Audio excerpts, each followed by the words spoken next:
ನಮಸ್ತೆ ಟಿವಿ 20 ಕನ್ನಡ ವಾಹಿನಿಗೆ ಸ್ವಾಗತ. ಲೋಕೋಪಯೋಗಿ ಇಲಾಖೆ ಮತ್ತೊಮ್ಮೆ ದೊರೆತಿರುವುದರಿಂದ ರಾಜ್ಯದ ಅಭಿವೃದ್ಧಿ ಕಾಮಗಾರಿಗಳನ್ನು ಇನ್ನಷ್ಟು ಪರಿಣಾಮಕಾರಿಯಾಗಿ ಕೈಗೊಳ್ಳಲು ಅನುಕೂಲವಾಗಲಿದೆ ಎಂದು ಲೋಕೋಪಯೋಗಿ ಸಚಿವ ಸತೀಶ್ ಜಾರಕಿಹೊಳಿ ಹೇಳಿದ್ದಾರೆ. ಗೋಕಾಕ್ನಲ್ಲಿ ಮಾತನಾಡಿದರು. ಈ ಹಿಂದೆ ಇಲಾಖೆಯಲ್ಲಿ ಉತ್ತಮ ಕೆಲಸ ಮಾಡಿದ್ದೀವಿ. ಮುಂದಿನ ದಿನಗಳಲ್ಲಿ ಸೇತುವೆಗಳು, ಫ್ಲೈಓವರ್ಗಳು ಸೇರಿ ವಿವಿಧ ಮೂಲಸೌಕರ್ಯ ಅಭಿವೃದ್ಧಿ ಯೋಜನೆಗಳನ್ನು ಅನುಷ್ಠಾನಗೊಳಿಸಲು ಹೆಚ್ಚಿನ ಅವಕಾಶ ದೊರೆತಿದೆ ಎಂದಿದ್ದಾರೆ. ಭಾರತ ಜೋಡೋ ಕಾರ್ಯಕ್ರಮಕ್ಕೆ 1000 ಕೋಟಿ ನೀಡುವ ಕುರಿತು ತಾವು ಕೊಟ್ಟಿದ್ದ ಹೇಳಿಕೆಯನ್ನು ತಪ್ಪಾಗಿ ಅರ್ಥೈಸಲಾಗಿದೆ ಅಂತ ಸ್ಪಷ್ಟಪಡಿಸಿದರು. ಸರ್ಕಾರದ ಮೇಲೆ ಯಾವುದೇ ಹೆಚ್ಚುವರಿ ಹೊರೆ ಆಗುವುದಿಲ್ಲ ಎಂಬುದನ್ನು ಈಗಾಗಲೇ ವಿವರಿಸಲಾಗಿದೆ ಎಂದಿದ್ದಾರೆ. ಸಚಿವ ಸಂಪುಟ ವಿಸ್ತರಣೆ ಕುರಿತು ಪ್ರತಿಕ್ರಿಯಿಸಿದ ಅವರು, 2ನೇ ಹಂತದ ವಿಸ್ತರಣೆಯಲ್ಲಿ ಬೆಳಗಾವಿ ಜಿಲ್ಲೆಗೆ ಕನಿಷ್ಠ 1 ಸಚಿವ ಸ್ಥಾನ ದೊರೆಯುವ ನಿರೀಕ್ಷೆ ಇದೆ. ಜಿಲ್ಲೆಯ ಪರವಾಗಿ 3ನೇ ಸಚಿವ ಸ್ಥಾನವನ್ನ ಕೇಳುವುದರಲ್ಲಿ ತಪ್ಪಿಲ್ಲ ಎಂದಿದ್ದಾರೆ. ಬೆಳಗಾವಿಯಲ್ಲಿ ಮಳೆಗಾಲದ ಅಧಿವೇಶನ ನಡೆಸುವ ಕುರಿತು ಇನ್ನೂ ಅಂತಿಮ ತೀರ್ಮಾನವಾಗಿಲ್ಲ. ಹೊಸ ಮುಖ್ಯಮಂತ್ರಿ ಅಧಿಕಾರ ವಹಿಸಿಕೊಂಡಿರುವ ಹಿನ್ನೆಲೆ ಸಂಪುಟ ವಿಸ್ತರಣೆ ನಂತರ ಈ ಬಗ್ಗೆ ನಿರ್ಧಾರ ಕೈಗೊಳ್ಳುವ ಸಾಧ್ಯತೆ ಇದೆ. ಕೆಪಿಸಿಸಿ ಅಧ್ಯಕ್ಷ ಸ್ಥಾನ ಕೈತಪ್ಪಿದ ವಿಚಾರಕ್ಕೆ ಮಾತನಾಡಿ, ಒಬ್ಬರಿಗೆ ಒಂದೇ ಹುದ್ದೆ ನಿಯಮದ ಕಾರಣದಿಂದ ಈ ನಿರ್ಧಾರ ತೆಗೆದುಕೊಳ್ಳಲಾಗಿದೆ. ಪಕ್ಷದ ನಿಯಮವನ್ನ ಎಲ್ಲರೂ ಕೂಡ ಗೌರವಿಸಬೇಕಾಗಿದೆ ಎಂದಿದ್ದಾರೆ. ಜಮೀರ್ ಅಹಮದ್ ರವರಿಗೆ ಸಂಬಂಧಿಸಿದ ರಾಜಕೀಯ ಬೆಳವಣಿಗೆಗಳ ಬಗ್ಗೆ ಮಾತನಾಡಿದ್ರು. ಮುಸ್ಲಿಂ ಸಮುದಾಯಕ್ಕೆ ಅನ್ಯಾಯವಾಗದಂತೆ ಪಕ್ಷದ ವರಿಷ್ಠರು ಗಮನ ಹರಿಸಿದ್ದು ವಿಷಯ ಅವರ ಪರಿಗಣನೆಯಲ್ಲಿ ಇದೆ ಎಂದಿದ್ದಾರೆ. ಶಾಸಕ ಅಶೋಕ್ ಪಟ್ಟಣ ಜಾರಕಿಹೊಳಿ ಬಣಕ್ಕೆ ಸೇರ್ಪಡೆಯಾಗುತ್ತಿರುವ ಕುರಿತು ಮಾತನಾಡಿದ್ರು. ಜಿಲ್ಲೆಯ ರಾಜಕೀಯ ಪರಿಸ್ಥಿತಿ ಬೇರೆ, ರಾಜ್ಯದ ರಾಜಕೀಯ ಪರಿಸ್ಥಿತಿ ಬೇರೆ. ಆದರೆ ಜಿಲ್ಲೆಯ ಹಿತಾಸಕ್ತಿ ವಿಚಾರ ಬಂದಾಗ ನಾವೆಲ್ಲರೂ ಕೂಡ ಒಂದೇ ತಂಡ ಎಂದಿದ್ದಾರೆ. ಆದಿತ್ಯ ರಾಜ್ಯ ಕ್ಯಾಪಿಟಲ್ ಹಣ ದುರುಪಯೋಗ ಪ್ರಕರಣದ ಕುರಿತು ಪ್ರತಿಕ್ರಿಯಿಸಿದ್ರು. ಸಂಬಂಧಿತ ಅಧಿಕಾರಿಗಳು ಹಾಗೂ ಸಿಐಡಿ ಸೂಕ್ತ ರೀತಿಯಲ್ಲಿ ತನಿಖೆ ಮಾಡಲಿದ್ದು, ತನಿಖೆಯನ್ನು ಮತ್ತಷ್ಟು ವೇಗಗೊಳಿಸಲು ಅಗತ್ಯ ಕ್ರಮಗಳ ಬಗ್ಗೆ ಪರಿಶೀಲಿಸಲಾಗುತ್ತೆ ಎಂದಿದ್ದಾರೆ. ಅಹಿಂದ ಸಂಘಟನೆ ಕುರಿತು ಮಾತನಾಡಿದ್ರು. ಯಾವುದೇ ವ್ಯಕ್ತಿ ಅಥವಾ ಸಂಘಟನೆ ಅಹಿಂದ ಚಳವಳಿಯನ್ನ ಮುನ್ನಡೆಸಬಹುದು. ನಾಯಕತ್ವವನ್ನು ಸಮಾಜ ಮತ್ತು ಸಂಘಟನೆಗಳು ಒಪ್ಪಿಕೊಳ್ಳಬೇಕು. ಈಗಾಗಲೇ ಒಂದು ಸಂಘಟನೆ ಕಾರ್ಯನಿರ್ವಹಿಸ್ತಾ ಇದ್ದು, ಅಗತ್ಯವಿದ್ದಲ್ಲಿ ತಾವು ಬೆಂಬಲ ಕೊಡುವುದಾಗಿ ತಿಳಿಸಿದ್ದಾರೆ. ಅದನ್ನು ಮತ್ತೆ ಕಂಟಿನ್ಯೂ ಮಾಡುವಂಥ ಅವಕಾಶ ಸಿಕ್ಕಿದೆ.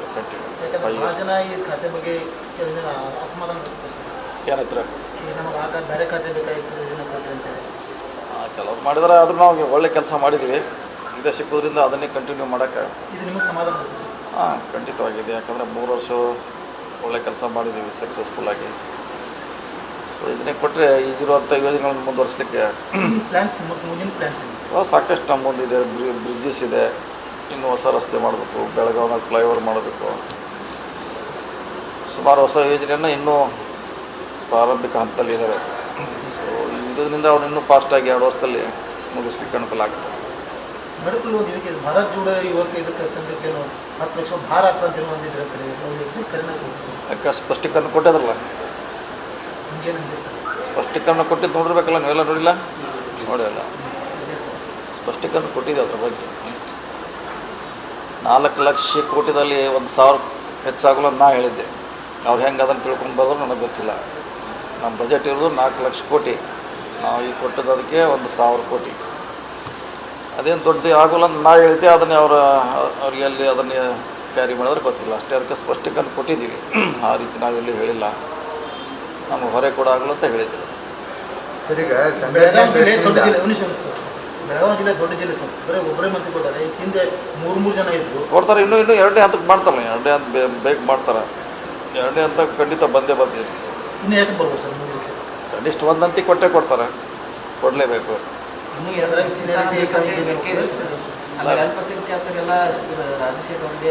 ಖಂಡಿತ 1 ಹಂತ ಕೊಡ್ತಾರೆ.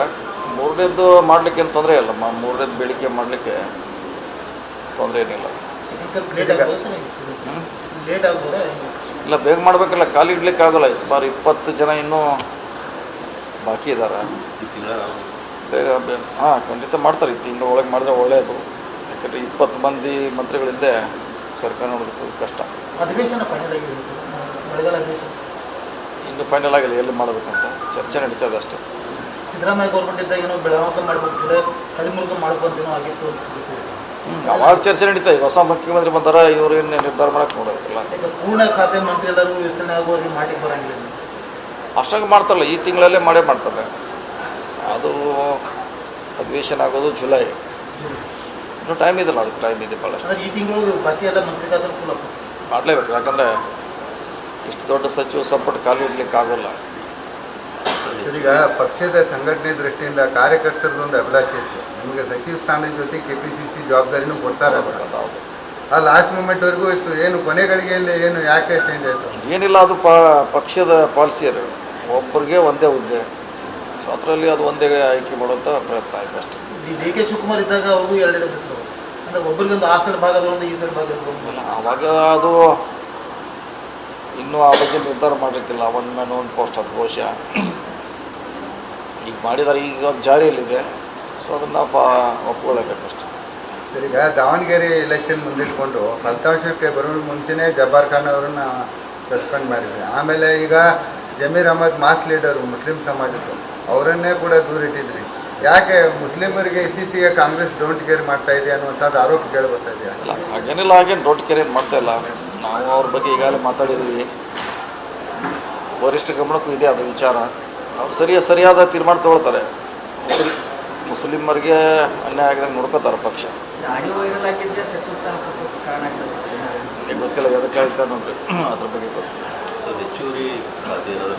ಇಲ್ಲ, ಹೆಚ್ಚರಿಲ್ಲ, ಇದನ್ನೇ ಮಾಡ್ತಕ್ಕೆ ಇಲ್ಲೇ ಕೆಲಸ ಸಾಕಷ್ಟಿದೆ, ಭಾಳ ಇದೆ, ಇದೇ ಮಾಡ್ಲಿಕ್ಕೆ ಟೈಮ್ ಬೇಕು. ಅಶೋಕ್ ಪಟ್ಟಣ್ ಅದು ತೀರ್ಮಾನ ಹೈಕಮಾಂಡ್ ಮಾಡಬೇಕಲ್ಲ, ನಾವು ಮಾಡ್ಲಿಕ್ಕೆ ಆಗಲ್ಲ.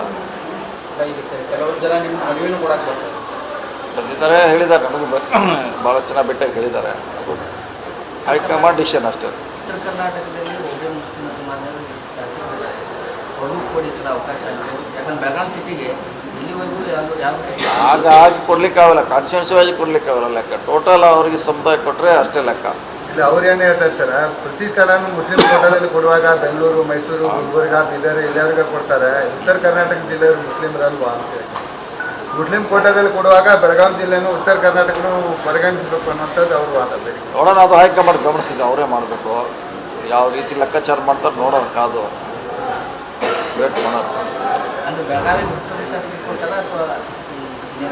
ಅದು ಯಾರು ಗೊತ್ತಿಲ್ಲ, ಇದು ನೋಡು, ಮಂತ್ರಿ ಕೊಟ್ಟೆ ಕೊಡ್ತಾರೆ, ಯಾರಿಗೆ ಕೊಡ್ತಾರೆ ಅನ್ನೋದು ಅವ್ರಿಗೆ ಬಿಟ್ಟಿದ್ರು.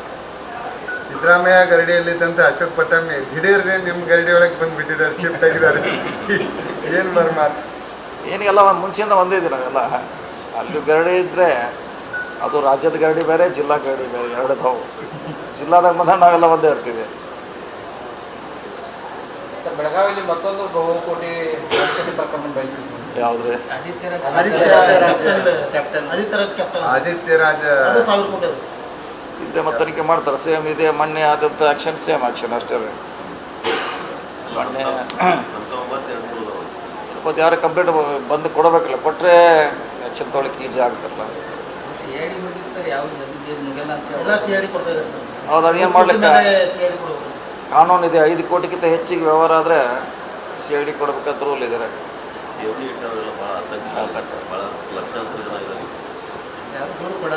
ನೋಡೋಣ, ಸ್ಪೀಡಿ ಮಾಡ್ಲಿಕ್ಕೆ ಏನಾಗ್ತಿದೆ ನೋಡೋ, ಚೆಕ್ ಮಾಡೋದ್ರೆ ನೀವು ಹೇಳ್ದಂಗೆ ಬೇಗ ಮುಗಿಬೇಕು.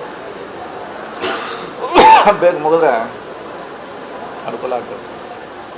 ಸರ್, ಈಗ ಅಹಿಂದ ಸಂಘಟನೆ ಮಾಡ್ತಾ ಇದ್ದಾರೆ, ಈಗಲೂ ಕೂಡ ಮುಂದುವರಿತದ ಅನ್ನೋಂಥದ್ದು. ಯಾಕಂದರೆ CM ಸ್ಥಾನದಿಂದ ಈಗ ದೂರಿಸ್ತಿದ್ದಾರೆ ಸಿದ್ದರಾಮಯ್ಯ ಅವರು. ಅಲ್ಲ, ಅಹಿಂದ ಇದ್ದೇ ಇರ್ತದೆ, ಅದಿಲ್ಲ ಹೋಗಲ್ಲ. ಅಹಿಂದ ಅಂತಿ ಅನ್ನೋದೊಂದು ಸಂಘಟನೆ ಇದ್ದೇ ಇರ್ತದೆ, ಅದಿಲ್ಲ ಹೋಗಲ್ಲ. ನಾವೇ ನಡೆಸ್ಬೇಕಂತೇನಿಲ್ಲ, ಅದು ಯಾರು ನಡೆಸಿರ್ತಾರೆ ಅದನ್ನು. ಯಾರಾದರೂ ಒಬ್ಬರು ಬೇಕಲ್ಲ ಸರ್, ಕ್ಯಾಪ್ಟನ್ ಬೇಕಲ್ಲ ನಡೆಸೋಕ್ಕೆ. ಕ್ಯಾಪ್ಟನ್ ಬೇಕು, ವಾರಿಸ್ದಾರ್ ಬೇಕು, ಈಗ ಒಬ್ಬರು ಬೇಕು. ಈ ಹಿಂದೆ ಸಿದ್ದರಾಮಯ್ಯನವರಿದ್ರು, ಇನ್ನು ಮುಂದೆ ಯಾರು ಅಂತ. ಇಲ್ಲ, ಸಮಾಜ ಒಪ್ಕೋಬೇಕಲ್ಲ. ಈಗ ನಾವು ಹೋಗಿ ಅಹಿಂದ ಲೀಡ್ರ್ ಅಂತ ಹೇಳಕ್ಕೆ ಆಗೋಲ್ಲ. ಸಮಾಜ ಸಂಘಟನೆ ಒಪ್ಕೊಂಡಾಗ ಲೀಡ್ರು.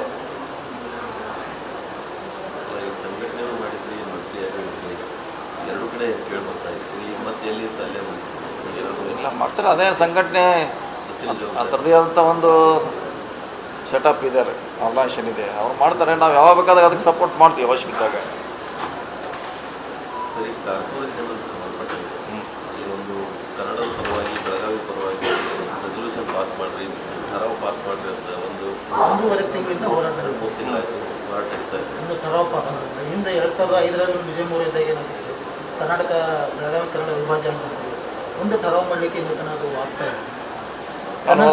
ಒಂದೂವರೆ ತಿಂಗಳಿಂದ ಹೋರಾಟ. ನಾಳೆ ಬೆಳಗ್ಗೆ ಬರ್ತೀನಿ, ಬಂದಾಗ DC ಅವ್ರ ಜೊತೆ ದಿವಸ ಈಗ RC ಅವರಿಗೆ ಮನೆ ಬದಲು ಕೊಡ್ತಾರೆ ಕಮಿಷನ್. ಅದು ಇನ್ನೂ ಏನೋ ಅಲ್ಲಿ ಆಗ್ತಾ ಇದೆ. ಯಾಕೆ ಅಷ್ಟೇನು ಭಯ ಆಗುತ್ತೆ? ಕರ್ನಾಟಕ ನಮ್ಮದು, ಬೆಳಗಾವಿ ನಮ್ದು ಅಂತ ಹೇಳಿಕ್ಕೆ ಏನು ಠರಾವ್ ಮಾಡಲಿಕ್ಕೆ ಏನು ಭಯ ಆಗುತ್ತೆ? ಒಂದು ಅಭಿಯಾನ ಮಾಡ್ತಾ ಇದ್ದಾರೆ ಸರ್. ದಿನ ಒಂದು ಕನ್ನಡ ಸಂಘಟನೆಯವರು RC ಅವರಿಗೆ ಒಂದು ಮನೆಗೆ 4-5 ದಿನ ಆಯಿತು. ಅದಕ್ಕೆ ಆಗೋ ತನಕ ದಿನ ಒಬ್ಬರು ಕೊಡ್ತಾರೆ. ಯಾಕೂ ಆಗ್ತಾ ಇಲ್ಲ? ಯಾರು ಅದಕ್ಕೆ ನಗರಸಭೆ BJP ಯಾರು ಸ್ಪಂದನೆ ಮಾಡ್ತಾ ಇಲ್ಲ. ಮಾಡಬೇಕಲ್ಲ, ಮತ್ತು ಬಿ ಜೆ ಪಿ ಶಾಸಕ ನೇತೃತ್ವದಲ್ಲಿ ಇದೆ ಅದ, ಯಾರು ಅವ್ರು ಮಾಡಬೇಕಲ್ಲ, ಅವರೇ ಮಾಡಬೇಕು. ಜವಾಬ್ದಾರಿ ಅವ್ರು ಮುಂದೆ ತಗೊಂಡು ಕಾಂಗ್ರೆಸ್ ಅವರು ಅದನ್ನ ಏನೂ ಮಾಡ್ತಾ ಇಲ್ಲ, BJP ಅವರು ಏನೂ ಮಾಡ್ತಾ ಇಲ್ಲ. ನೋಡೋಣ, ನಾಳೆ ಬರ್ತೀನಿ, DC ಅವ್ರು ಆಫೀಸ್ ಕರೆಸ್ತೀವಿ, ಕಮಿಷನರ್ನ ಕೇಳೋಣ ಏನು ಸಮಸ್ಯೆ ಆಗಿದೆ, ಯಾಕೆ ಆಗ್ತಾ ಇಲ್ಲ ನಾವು ಚೆಕ್ ಮಾಡಿ. ಸರ್, ಈಗ ಸಿದ್ದರಾಮಯ್ಯ ಮತ್ತು ನಿಮ್ಮ ನಡುವೆ ಭಾಳ ಒಳ್ಳೆಯ ಸಂಬಂಧ, ಸ್ನೇಹ ಇತ್ತು ಸರ್. ಈಗ ಈ ಇದೇನು ಅಧಿಕಾರ ಹಸ್ತಾಂತರ ಆದ ಬಳಿಕ ಟೀಮ್ ಹೊಡೆದಿದೆ ಅನ್ನುವಂಥದ್ದು ಒಂದು ಚರ್ಚೆ ನಡೆದಿದೆ. ಟೀಮ್ ಹೊಡೆದಿಲ್ಲ ಸರ್. ಈಗ CM ಆದ್ಮ್ಯಾಗೆ ನೀವು ಅಲ್ಲಿ ಹೋಗಲೇಬೇಕು, ಅದೇನು ಪ್ರಶ್ನೆ ಅಲ್ಲ. ಹೋದ್ರಂದ್ರೆ ಅದು ಸಮಸ್ಯೆ ಅಂತಲ್ಲ, ಹೇಳಲಿಕ್ಕಾಗಲ್ಲ. ಅವರು ಮುಖ್ಯಮಂತ್ರಿಗಳು ಈಗ ಇಲ್ಲಿದ್ದಾರೆ, ಅಲ್ಲಿ ಹೋಗಲೇಬೇಕು. ಆ್ಯಕ್ಚುಲಿ ನೀನೊಂದು ವಿಡಿಯೋ ವೈರಲ್ ಆಗ್ತದೆ, ಅದೇ ಪ್ರಶ್ನೆ ಇಲ್ಲ. ಈ video viral Siddaramaiah DK Shivakumar opposite ಆಗ್ತಾರೆ, ಒಬ್ಬರು ಮಾತಾಡಂಗಿಲ್ಲ. ಈಗ ಏಕಾಂಗಿ ಆದ ಸಿದ್ದರಾಮಯ್ಯ ಅಂದ್ರೆ ಅದು ನೋಡಿ, ಹಿಂದೂ ಅದು ಎಲೆಕ್ಷನ್ ಕಮಿಷನ್ ಇದು, ಅಲ್ಲಿಂದ ಅವರು ಒಬ್ಬರೇ ಬರಬೇಕು, ಅಲ್ಲಿಂದ ಮುಂದಿನ ಯಾರು ಬಿಡೋದು. ಅಲ್ಲ, ಅಪೋಸಿಟ್ ಬದಲು ಹಲವು ಆಯಸ್ ಇತ್ತು ಅನ್ನಲಿಲ್ಲ. ಅವರು ನಾಮಿನೇಷನ್ ತುಂಬಿ ಒಳಗಿಂದ DK ಶಿವರ ಅಧಿಕಾರ ಇದ್ದಾಗ ಅಲ್ಲಿ ಅವ್ರು ಹಿಂಗೆ ಜನ ಬರಲಿಕ್ಕೆ ಅಲ್ಲಿ ಅವಕಾಶ ಇಲ್ಲ, ಯಾಕಂದ್ರೆ ಒಬ್ಬರೇ ಹೋಗ್ಬೇಕಿಲ್ಲ. ಅಲ್ಲ, ಹೊರಗೆ ಇದರ ಬದ್ರ ಆದರೂ ಮಾತಾಡಿಲ್ಲ ಸರ್. ನೀವು ಹೇಳಿದ್ರೆ ಎರಡು ವಿಡಿಯೋ ವೈರಲ್ ಆಗತ್ತೆ, ಒಂದು ಕಾಲು ಬಿಡುವ ವಿಡಿಯೋನು ವೈರಲ್ ಆಗ್ತಾ ಇದೆ, ಇನ್ನೊಂದು ಮಾತಾಡಿಸಿಲ್ಲ ಹಂಗ ಹೋಗುದು ವಿಡಿಯೋ.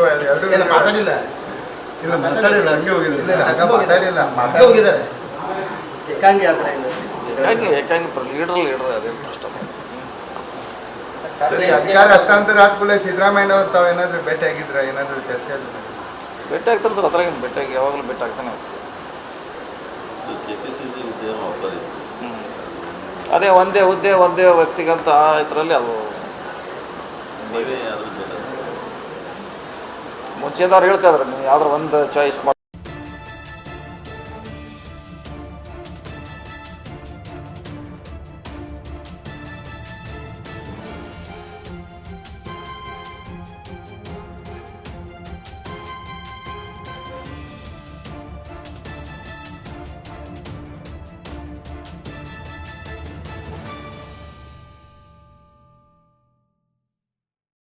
ಕನ್ನಡಿಗರ ಮೆಚ್ಚಿನ ನಿಮ್ಮ TV20 ಕನ್ನಡ ವಾಹಿನಿ ಇದೀಗ ಟಿವಿಯಲ್ಲಿ ಲಭ್ಯ. ಕರ್ನಾಟಕ ಮತ್ತು ದೇಶ ವಿದೇಶದ 360 ಡಿಗ್ರಿ ಸುದ್ದಿ ವಿವರವನ್ನ ಪಡೆಯುವುದಕ್ಕೆ TV20 ವಾಹಿನಿಯನ್ನು ಲೈಕ್ ಮಾಡಿ, ವಿಡಿಯೋಗಳನ್ನು ಶೇರ್ ಮಾಡಿ, ಕಮೆಂಟ್ ಮಾಡಿ, ಸಬ್ಸ್ಕ್ರೈಬ್ ಮಾಡಿ. HCN ಕೇಬಲ್ 842 ನಂಬರ್ನಲ್ಲಿ ಹುಕ್ಕೇರಿ ತಾಲೂಕು ಹಾಗೂ ಸಂಕೇಶ್ವರದ ಸುತ್ತಮುತ್ತಲಿನ ಹಳ್ಳಿಗಳಲ್ಲಿ ಲಭ್ಯ. PCN ಕೇಬಲ್ 129 ನಂಬರ್ನಲ್ಲಿ ಹಾರುಗೆರೆ ಸುತ್ತಮುತ್ತಲಿನ ಹಳ್ಳಿಗಳಲ್ಲಿ ಲಭ್ಯ. ರಾಯಬಾಗ್ ಡಿಜಿಟಲ್ ಚಾನೆಲ್ ಕೇಬಲ್ 80ನೇ ನಂಬರ್ನಲ್ಲಿ ರಾಯಬಾಗ ತಾಲೂಕಿನ ಸುತ್ತಮುತ್ತಲಿನ ಹಳ್ಳಿಗಳಲ್ಲಿ ಲಭ್ಯ. UDCN ಕೇಬಲ್ ನೆಟ್ವರ್ಕ್ ಉಗಾರ ಸುತ್ತಮುತ್ತಲಿನ ಹಳ್ಳಿಗಳಲ್ಲಿ ನಿಮ್ಮ TV20 ಕನ್ನಡ ವಾಹಿನಿಯೂ ಲಭ್ಯ.